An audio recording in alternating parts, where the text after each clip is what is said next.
አሁን ከልቦ ለመሳቅ ይዘጋጁ።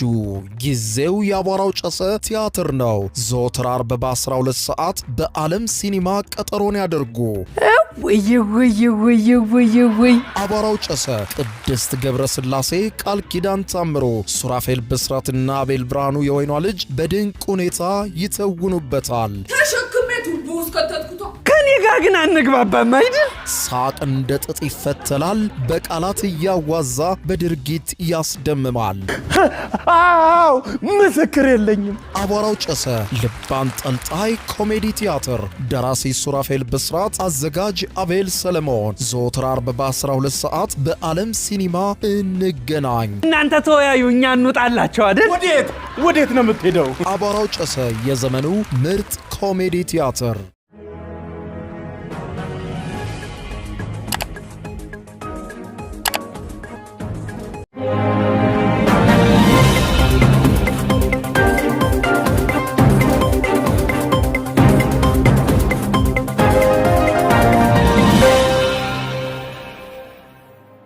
ጤና ይስጥልኝ ክቡራትና ክቡራን የዩቲዩብ ቻናል ቤተሰቦች፣ የሰዓቱን አጫጭር ሰበር መረጃዎች ይዤ ቀርብ ያለው እስከ ፍጻሜው አብራችሁኝ ቆዩ። በርከት ያሉ ሰበር መረጃዎች ዩቲዩብ ላይ ሲጫኑ ቀድሞ ለእናንተ የማስታወቂያ መልእክት ወይም ኖቲፊኬሽን እንዲደርሷችሁ የዩቲዩብ ቻናሌን ሰብስክራይብ በማድረግ የደወል ምልክቷን መጫን አትዘንጉ። ወደ ሰበር መረጃዎቹ ስናቀና የአሜሪካው ፕሬዝዳንት ዶናልድ ጄ ትራምፕ ጦርነት በኢራን ላይ አውጀዋል። ዛሬ ምሽት ጀምሮ እጅግ አስገራሚ ሁሉን አውዳሚ የሆነ ከባድ ጥቃት በኢራን ላይ ሰነዝራለው፣ ኢራን ዛሬ ዋጋ ትከፍላለች ምሽቱን ሲሉ ምሽቱን የጦርነት አዋጅ እንዳወጁ ገልጸዋል። ይህንንም ተከትሎ ኢራን ሁሉንም እየጠበቅኩ ነው፣ ለሚመጣብኝ እያንዳንዱ ምት ቆጥሬ በእጥፍ ከፍተኛ ዋጋ የሚያስከፍል ጥቃት በመካከለኛው ምስራቅ ላይ እከፍታለሁ ስትል ዝታለች። ዝርዝሩን የማስደምጣችሁ ይሆናል። በሌላ በኩል የአሜሪካው ፕሬዝዳንት ዶናልድ ጄ ትራምፕ ለፎክስ ኒውስ እና እንዲሁም በማህበራዊ ትስስር ገጻቸው እንዳረጋገጡት ጭምር የኢራንን የሃርግ ደሴትን እግረኛ ሰራዊት ጭምር በማሰማራት መውረር እንደሚፈልጉና ሃርግ ደሴትን ከኢራን ላይ እንደሚነጥቁ ልክ ቬንዙዌላ ላይ እንዳደረጉት የኢራንን የነዳጅ መሰረተ ልማቶች በሙሉ እንደሚቆጣጠሩ በይፋ ገልጸዋል። ሃርግ ደሴትን በተመለከተ ባወጡት መግለጫ ይህም በዓለም አቀፍ መገናኛ ብዙሃን በሰበር ዜና እየተዘገበ ያለ ዜና ነው። በዝርዝር የማስደምጣችሁ ሌላኛው ጉዳይ ነው። በሌላ በኩል ከወደ ሳውዲ አረቢያ የተሰማ ሰበር ዜናም አለ። 4 ኢትዮጵያውያን በሞት መቀጣታቸውን የሳውዲ አረቢያ መንግስት አስታውቋል። በሌላ በኩል ደግሞ ክቡራን አድማጮች እንዲሁ ከ1600 በላይ ኢትዮጵያውያንም ከሳውዲ አረቢያ እስር ቤት በምህረት መለቀቃቸውም እንዲሁ ተሰምቷል። ጉዳዩን አስመልክቶ የወጣውን ዝርዝር መረጃ የማስደምጣችሁ ይሆናል። እስከ ፍጻሜ ቆዩ። ዝርዝሩን አድምጡ ግብዣዬ ነው። ወደ መረጃዎቹ አለፍኩ። አብረን እንከታተለው። በቅድሚያም የመካከለኛው ምስራቅ ጉዳይ ከድጡ ወደ ማጡ እየሆነ ነው። የዩናይትድ ስቴትሱ ፕሬዝዳንት ዶናልድ ጄ ትራምፕ ለፎክስ ኒውስ በሰጡት ይፋዊ ጋዜጣዊ መግለጫና በራሳቸው ማህበራዊ ሚዲያ ትሩዝ ሶሻል ላይ ባረጋገጡት መልእክታቸው አሜሪካ አሉ ዛሬ ምሽት ጀምሮ በኢራን እስላማዊ ሪፐብሊክ ላይ እጅግ ኃይለኛና ከባድ አስፈሪና ሁሉን አውዳሚ የሆነ ጥቃት ተሰነዝራለች ሲሉ በይፋ አውጀዋል። ይህ የፕሬዝዳንት ዶናልድ ጄ ትራምፕ የጦር አዋጅ እቅድ ተግባራዊ ከሆነ የአሜሪካ ጦር በኢራን ላይ በተከታታይ ለ3 ምሽት የፈጸመው መጠነ ሰፊ የአየር ድብደባ ሆኖ ይመዘገባል ብሏል። ፎክስ ኒውስ በዘገባው ፕሬዝዳንት ትራምፕ በኢራን የሚገኙ ድልድዮችና የኤሌክትሪክ ኃይል ማመንጫ ጣቢያዎችን ከመምታት ይልቅ የሀገሪቱን ዋነኛ የነዳጅ መሰረተ ልማትና የወጪ ንግድ ማዕከል የሆነችውን የኢራኗን ንብረት የሃርግ ደሴትን ሙሉ በሙሉ ወታደሮቻቸውን በእግረኛ አሰማርተው በወታደራዊ ኃይል ደሴቷን ከኢራን ላይ ለመንጠቅና ለመያዝ እንደሚመርጡ በግልጽ ከደቂቃዎች በፊት ተናግረዋል። ትራምፕ ባወጡት መግለጫ ላይ እንዳሉት በጣም በአጭር ጊዜ ውስጥ ዩናይትድ ስቴትስ የኢራንን የሃርግ ደሴትና ሌሎችንም የነዳጅ መሰረተ ልማት አውታሮችን በቁጥጥሯ ስር የምታደርግ ሲሆን አጠቃላይ የነዳጅና የጋዝ ገበያቸውን የበላይነት ትረከባለች ብለዋል። ይህ በትክክል ቀደም ሲል በቬንዙዌላ ላይ የፈጸምነውና በአሁኑ ወቅትም ለቬንዙዌላም ሆነ ለዩናይትድ ስቴትስ እጅግ በጣም ጥሩ ሆኖ እየሰራ ያለ ስትራቴጂ ነው። ስለዚህም የኢራንን ደሴት እነጥቃታለሁ፣ ኢራንንም ማውድማታለሁ ብለዋል።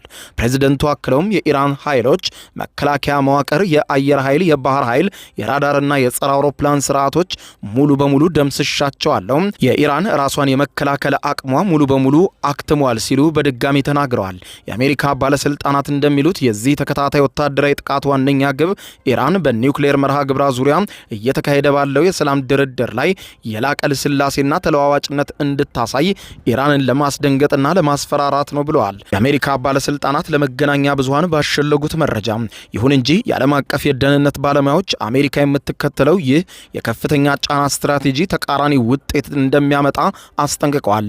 በጀርመን ዓለም አቀፍ የደህንነት ተቋም ኤስደብሊውፒ ከፍተኛ ተመራማሪ የሆኑት ሐሚድ ሬዛ አዚዚ ለሲኤንኤን በሰጡት ሰፊ ትንታኔ እንዳሉት በአሜሪካ በኩል ኢራንን ሸብረክ ለማድረግ ተብሎ የሚሰነዘረው ወታደራዊ ጥቃትና ግፊት በኢራን በኩል ያለውን ዲፕሎማሲያዊ ልስላሴዋን የበለጠ የሚያጠብቀውና የበለጠ እንድታከር ያደርጋታል ብለዋል።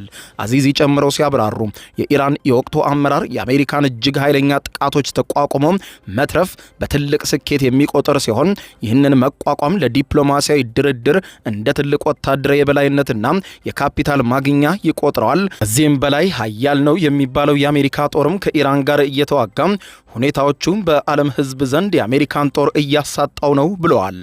ይህንን መቋቋም ለዲፕሎማሲ ድርድር ለኢራን ትልቅ የበላይነት ይሰጣታል ብለዋል። የአሁኑ የኢራን አመራር በማንኛውም የድርድር መድረክ ላይ የሚታይ የልስላሴ ምልክትን እንደ እጅ መስጠት አድርጎ በሚመለከት ኃይለኛ ኃይሎች የተያዘ መዋቅር በመሆኑ በፍጹም የኢራን ኃይሎች በወታደራዊ ኃይል መቀልበስ አይቻልም ብለዋል።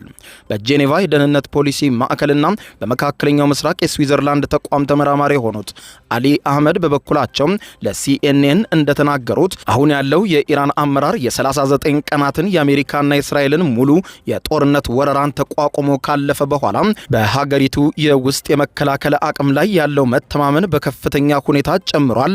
አሜሪካ እንዳሰበችው ወይም ትራምፕ እንደሚናገሩት ኢራን አልተዳከመችም ብለዋል። የኢራን ባለስልጣናት ብቸኛውንና አስተማማኙ የመከላከያ ስልት ጽኑ መቋቋምና ጠንካራ ወታደራዊ አጸፋ መመለስ ብቻ ነው በሚለው አቋማቸው ይበልጥ መጽናታቸውን ተንታኞቹ አክለው ገልጸዋል። ይህ በዚህ እንዳለ ፕሬዚደንት ዶናልድ ጄ ትራምፕ ዛሬ ምሽት በኢራን ላይ ከባድ የሆነ አጸፋዊ ወታደራዊ እርምጃ እወስዳለሁ ማለታቸውን ተከትሎ የኢራን ባለስልጣናት የአሜሪካ ባለስልጣናትን ዛቻ ሙሉ በሙሉ በማጣጣል ይፋ አድርገዋል። የኢራን ፓርላማ የብሔራዊ ደህንነትና የውጭ ፖሊሲ ኮሚሽን ሊቀመንበር ኢብራሂም አዚዚ በሰጡት መግለጫ እንዳሉት የኢራን ታጣቂ ኃይሎች በወሰዷቸው እርምጃዎች የሚሳኤልና የድሮን አጸፋዊ ጥቃቶች ፕሬዚደንት ዶናልድ ጄ ትራምፕን ግራ እንዳጋቡና ግራ መጋባት ውስጥ ፕሬዚደንቱን እንደከተቷቸው ተናግረዋል። ሊቀመንበሩ እንዳስገነዘቡት የአሜሪካ ኃይሎች ከፋርስ ባህረ ሰላጤ ቀጠና ለአሳፋሪ ውርደት ማፈግፈግ ማድረጋቸው በርካታ የጦር ሰፈሮቻቸውን መውደማቸውና ለዓለም አቀፍ የባህር ንግድ ክፍት የነበረውን ስትራቴጂካዊ የሆርሙዝ ወሽመጥን ሙሉ በሙሉ በኢራን መዘጋቱን አሜሪካ የደረሰባትን ታሪካዊ ሽንፈት በግልጽ የሚያሳይ ነው ብለዋል። ትራምፕ በትናንትናው ዕለት አሜሪካ 49 የቶማሃውክ ክሩዝ ሚሳይሎችን በኢራን ላይ መተኮሷን ለፎክስ ኒውስ መግለጻቸውን ያወገዙት ሊቀመንበሩም ይህ ድርጊት በአፕሪል 8 የተደረሰውን የተኩስ አቁም ስምምነት በግልጽ የጣሰ የጎረምሳ እርምጃ ነው ብለውታል። ለዚህም ምላሽ የኢራን ኃይሎች በባህሬን በጆርዳንና በኩዌት በሚገኙ የአሜሪካ የጦር ሰፈሮች ላይ በደርዘን የሚቆጠሩ ሚሳይሎችንና ድሮኖችን ማዝነባቸውንና ከፍተኛ ኪሳራ በአሜሪካ ላይ ማድረሳቸውን ይፋ አድርገዋል።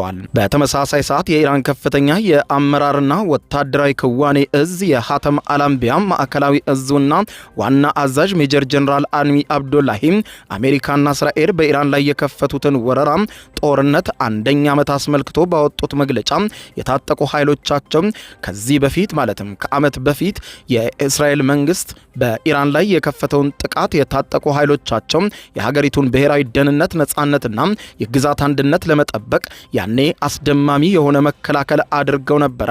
አሳማሚና ጸጸት ውስጥ የሚከት ምላሽም በአሜሪካና እስራኤል አድርሰው ነበረ። በኋላም ከወራት በኋላ አሁን የከፈቱትንም ጥቃት ደግሞ በጀግንነት እየተከላከሉ ነው ብለዋል። ጀነራሉ ባደረጉት ንግግር ባሳለፍነው ሰኔ 2025 የተደረገው የ12 ቀናቱ ከባድ ውጊያና እንደ አውሮፓውያን አቆጣጠር የካቲት 28 የተጀመረው መጠነ ሰፊ ጦርነት እንደሚያሳየው የኢራን ሕዝብ የሀገሪቱን ሉዓላዊነት ለመጠበቅ ዝግጁ መሆኑን ነው ብለዋል። የኢራን ታጣቂ ኃይሎች በአሜሪካ የጦር ሰፈሮች ላይ የፈጸሙትን የባላስቲክና የሃይፐርሶኒክ ሚሳኤሎች እንዲሁም የድሮን ጥቃቶችን ያካተተው እውነተኛ ቃል ኪዳን ወይም ኦፕሬሽን ትሩ ፕሮሚስ ፎር ወታደራዊ ዘመቻን አወድሰዋል። አዛዡ አክለው ምንም እንኳን በፓኪስታን ኢስላማባድ አሸማጋይነት የተኩስ አቁም ስምምነት ቢደረግም አሜሪካ ግን በኢራን ላይ ሰብአዊነት የጎደለው የባህር ላይ እገዳ በመጣሏ ምክንያት የተኩስ አቁሙን መጣሷንና የኢራን ሕዝብም ለ100 ተከታታይ ምሽቶች በጎዳናዎች ላይ በመውጣት ለጠቅላይ መሪው አያቶላ ሰይድ ሙጅተባ ካሚኒ ያላቸውን ታማኝነትና ጽኑ አቋም አሳይተዋል ብለዋል። ወደ ሌላኛው ጉዳይ ስንሻገር ሊባኖስ ነው። ታዋቂው የዓለም አቀፍ የዜና አውታር ሮይተርስ ባወጣው የምርመራ ዘገባ እንዳመለከተው በመካከለኛው ምስራቅ እየተካሄደ ያለው ጦርነት በሊባኖስ የፖለቲካ መዋቅር ላይ ከፍተኛ ቀውስ ፈጥሯል ብለዋል።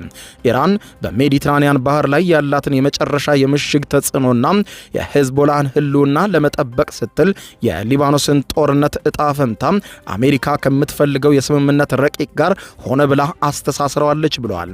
ይህ የኢራን ስትራቴጂ በተባበሩት መንግስታት ድርጅትና በአሜሪካ አስተባባሪነት በሊባኖስና በእስራኤል መካከል የሚደረገውን የድንበር የሰላም ድርድር በእጅጉ ፈትኖታል ብለዋል። የሊባኖስ ታጣቂ ኃይሎች ዋና አዛዥ ጀነራል ጆሴፍ አውን ለሮይተርስ በሰጡት ጽኑ መግለጫ የሀገራቸውን ሉዓላዊነት በመከላከል ረገድ እንዲህ ብለዋል። የሊባኖስ የወደፊት ዕጣ ፈንታ በሊባኖስ ህዝብ እጅ ላይ ብቻ የተመሰረተ ነው ብለዋል።